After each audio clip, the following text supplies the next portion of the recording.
Even today, the last day of civilization. No, we're definitely not doomsday preppers.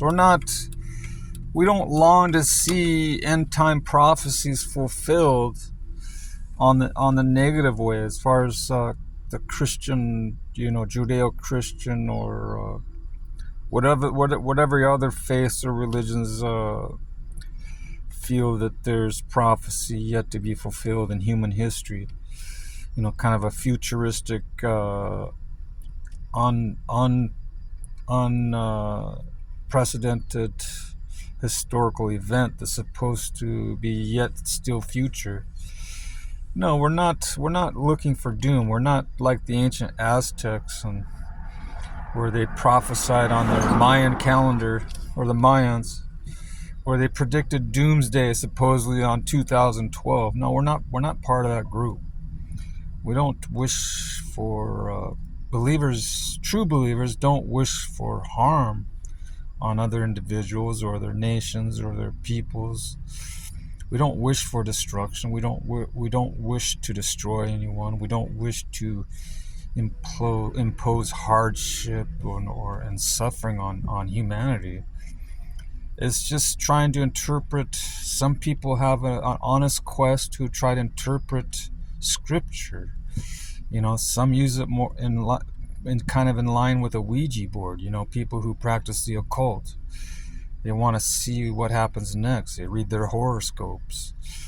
They seek wizards. They seek fortune tellers to try to know what their next move should be. They want a positive outcome for their lives. They don't want a negative outcome.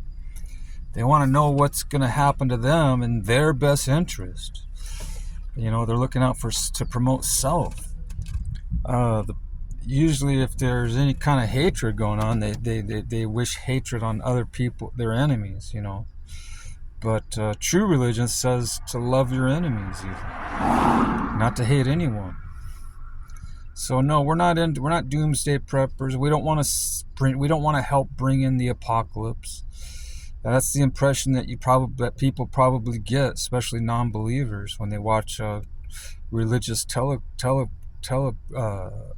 programs, television. They see some of these fire and brimstone preachers up there saying, "Oh, hell's coming.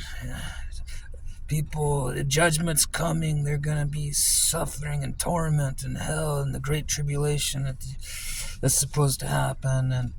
But Christians are going to be raptured. They're going to be protected from it." Not everyone agrees with that. Not everybody. They believe that history happens in epochs and in phases and in patterns that have been going, the same patterns. It's a cycle. It goes around every so many years, so many centuries.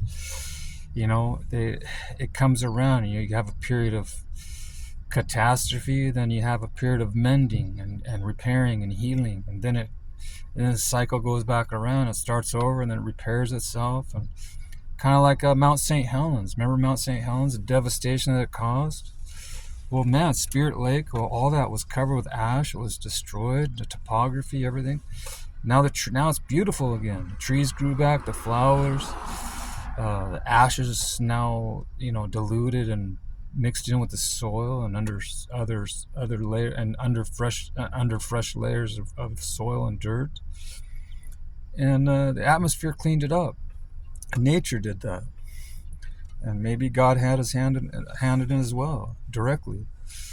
But this God never God does warn humanity of consequences for evil, or consequences of bad behavior, or consequences of that's what they wanted to hear. Bad behavior.